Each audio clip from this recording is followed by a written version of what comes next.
ఇప్పుడు మన ముందు షరతులు వర్తిస్తాయి ఫేమ్ చైతన్యరావు, అక్షర్ కుమార్ అలియాస్ కుమారస్వామి ఉన్నారు. మనకు తెలుసు చైతన్యరావు ఇటీవల కాలంలో ఒక 2-3 సంవత్సరాలుగా తను వరుసగా సినిమాలు చేస్తూ అలాగే వెబ్ సిరీస్ చేస్తూ తక్కువ టైంలోనే మంచి పాపులారిటీ సంపాదించుకున్నాడు. సో ఇప్పుడు మన ముందుకి మార్చి 15న షరతులు వర్తిస్తాయంటూ రాబోతున్నారు. సో ఈయన్ని తెర మీదకి ఎలా మనం చూపించబోతుంది కుమారస్వామి గారు. సో వీళ్ళిద్దరూ ఆ సినిమా గురించి అలాగే కొన్ని మరి ఇతర అంశాల గురించి ఏం చెప్తారో వాళ్ళ మాటలు విందాం.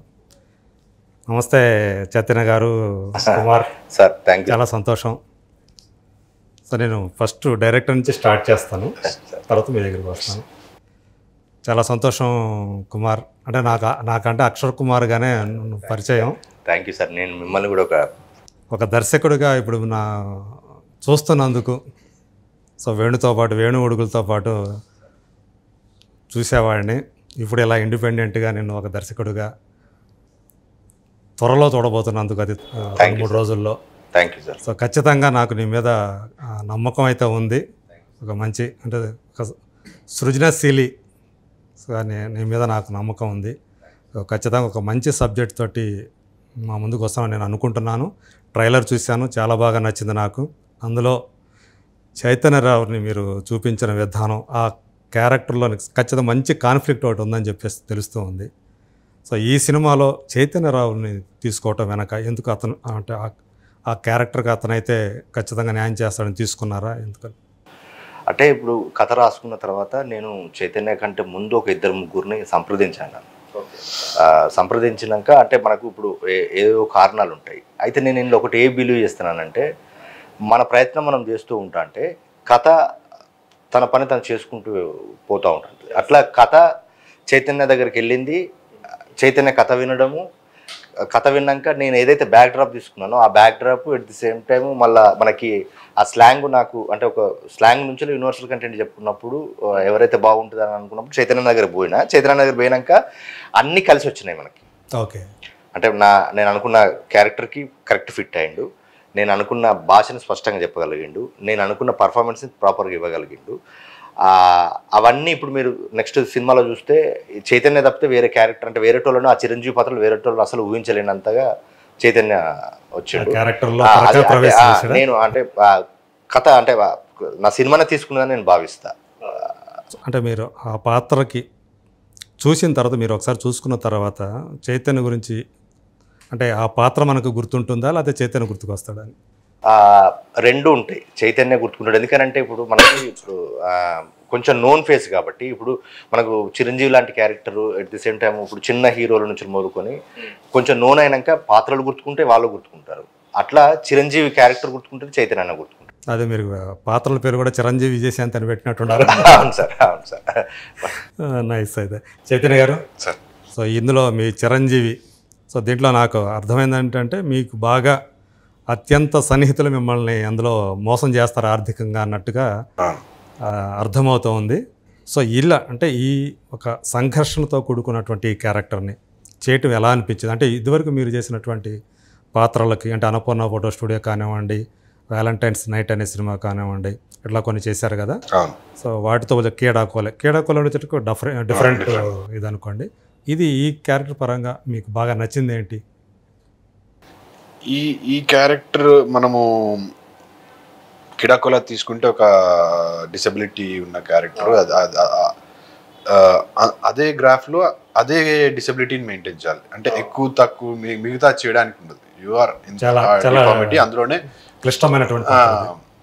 ఇది వచ్చేసరికి ఏంటంటే చాలా న్యూయాన్సెస్ ఉన్న క్యారెక్టర్, లేయర్స్ ఉంటాయి. ఇప్పుడు ఒక అంటే వేరియేషన్స్ ఒక when you're talking about a common man, ఒక దిగువ మధ్య తరగతి కుటుంబంకి వస్తున్న ఒక మనిషి కథ చూపిస్తున్నప్పుడు మనం రియలిస్టిక్గా ఉండాలి. ఫస్ట్ ఆఫ్ ఆల్ అంటే to connect it with audience.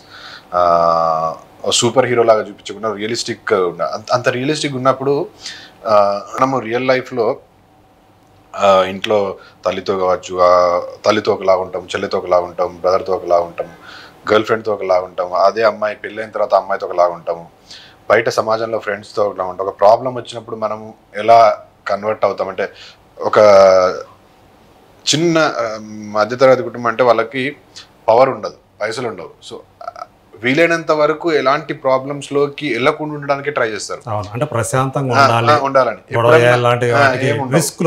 అనుకుంటారు. ఏదైనా ప్రాబ్లం వచ్చినప్పుడు చాలా ప్రొటెక్టివ్ అయిపోతారు. ఎందుకంటే they know the value of the family and they know మేము పైసలు పెట్టో లేకపోతే ఇంకేదో పలుకుబడి పెట్టో ఈ ప్రాబ్లమ్ ని సాల్వ్ చేసుకోలేమని తెలుసు కాబట్టి చాలా ప్రొటెక్టివ్ అయిపోతారు. దే బికమ్ నేను ముందుంటా అనే క్యారెక్టర్ చిరంజీవిది. సో ఇప్పుడు ఈ దెర్ ఆర్ మల్టీ లేయర్స్.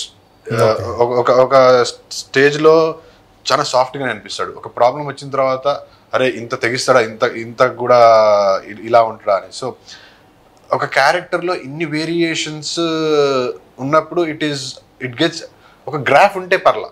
ఇందులో there are lot of variations. You know friends లో హ్యాపీగా ఉండాలి and it has to look very realistic. That is the challenge for the film. అంటే ఆనందం, బాధ ఇవన్నీ ఉంటాయి. కమర్షియల్ సెటప్ లో అయితే కొంచెం ఓవర్ ద టాప్ వెళ్ళినా కూడా అప్పుడప్పుడు కొద్దిగా ఎక్కువ చేసినా కూడా ఏం కాదు. అంటే ఆ ఫ్లెక్సిబిలిటీ ఉంటుంది. ఒక natural realistic character, realistic approach తో కూడుకున్న సినిమా చేస్తున్నప్పుడు చాలా రియలిస్టిక్ అనిపించాలి. You have to get into the skin of the character. మనము ఫ్రెండ్స్ తో ఉన్నప్పుడు we don't overdo. Friends తో ఉన్నప్పుడు చాలా నార్మల్ గా మాట్లాడతాం. ఇంట్లో అమ్మతో ఉన్నప్పుడు చాలా అంటే సంభాషణ ఎట్లుంటాయంటే ఒక ఇంట్లో తల్లికి కొడుకు మధ్య జరిగినట్టే ఉండాలి. అక్కడ యాక్ట్ చేయడానికి ట్రై చేయకూడదు మనం. So the challenge was to be myself and to be a Chiranjeevi అనే క్యారెక్టర్ ఒకవేళ నిజంగా ఎగ్జిస్ట్ అయితే ఎలా బిహేవ్ చేస్తాడు అలాగే ఉండాలి. సో మీరు అన్నట్టు ఒక చిన్న కైండ్ ఆఫ్ పరకాయ ప్రవేశం చేయాల్సి వచ్చింది. Because it is not Chaitanya, it is Chiranjeevi. Chiranjeevi లానే చూస్తారు. చైతన్య అసలు ఎవరు గుర్తు కూడా రాడు. చిరంజీవి అనే క్యారెక్టర్ కనిపిస్తుంటది. అతను పడుతున్న బాధలు కావచ్చు, సంతోషాలు కావచ్చు, అతని ట్రావెల్ ఆ జర్నీ మనకు తెలుస్తుంది. సో అలాంటి ఒక క్యారెక్టర్ ఇప్పుడు మీరు అన్నపూర్ణ ఫోటో స్టూడియో తీసుకుంటే అన్నపూర్ణ ఫోటో స్టూడియోలో ఒకటే గ్రాఫ్. వీడు అమ్మాయిని కొద్దిగా ఏజ్ ఎక్కువైపు ఉంటుంది, అమ్మాయిని లవ్ చేస్తాడు, ఇంకా అమ్మాయి లవ్ కోసమే అందులో హెవీ. ఇందులోకి వచ్చేసరికి ఒక బాధ్యత, ఒక రెస్పాన్సిబిలిటీతో కూడుకున్న ఒక ఇంటికి పెద్ద కొడుకు లాగా అన్ని బాధ్యతలు ఉంటాయి, అన్ని బాధలు ఉంటాయి, అన్ని సంతోషాలు వాడికి ఉంటాయి. సో చాలా మంచి క్యారెక్టర్. అంటే సహజంగా ఎవరి ఇంట్లో అయినా సరే పెద్ద కొడుకు అంటే అందరికి మీద మోర్ రెస్పాన్సిబిలిటీ అతని షోల్డర్స్ మీదే ఉంటుంది. అందులో మనము middle class families, lower middle class families తీసుకుంటే పెద్ద కొడుకు మీద ఇంకా ఎక్కువ ఉంటుంది.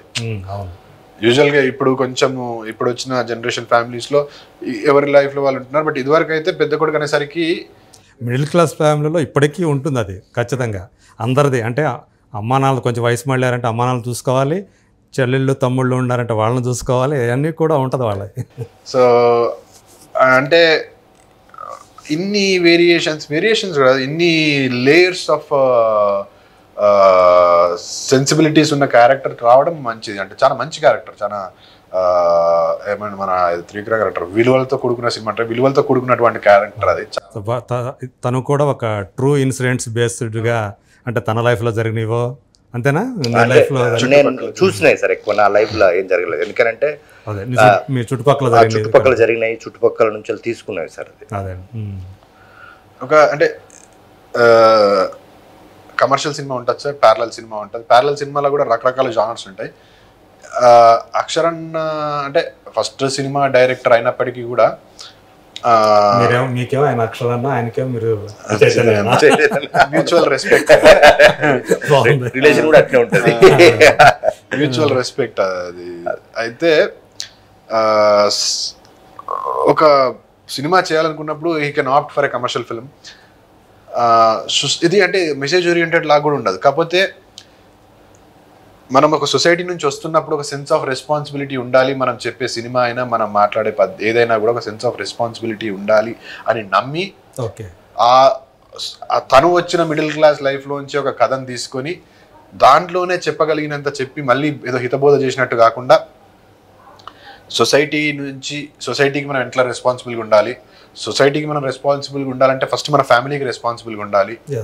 అంటే ఇవన్నీ అండర్లయింగ్ గా ఈ కథలో చెప్పుకుంటూ వచ్చాడు. అంటే ఒక ఒకదానికొకటి లింక్ అప్ అయ్యి మనకు ఎంగేజ్ చేస్తాయి. దీంట్లో ఒక లవ్ స్టోరీ కూడా పెట్టుకున్నారా? లవ్ స్టోరీ ఉంటది.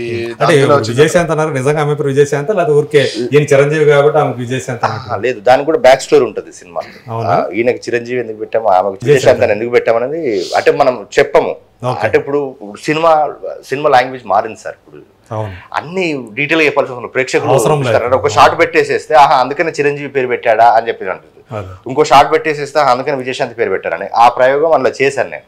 అది ఆడియన్స్ కనెక్ట్ అవ్వచ్చు అంటే అయితే అర్థమవుతుంది. There is an establishment that Chiranjeevi అనే పేరు ఎందుకుంది అనే దానికి మనకు రీజన్ వచ్చేస్తుంది.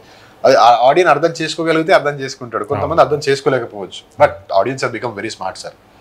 నీకు చాలా కాంప్లికేటెడ్ సినిమాలే ఇదివరకు ఎట్లాగా లేరు, ఇప్పుడు అంతా తెలిసిపోతుంది. ఓపెన్ హ్యామర్ చూసి అర్థం చేసుకున్నాను సార్. అదే అవును, పాండమిక్ తర్వాత వాళ్ళకి మరింత చైతన్యవంతులయ్యారు, కాంటెంట్ గురించి వాళ్ళకి బాగా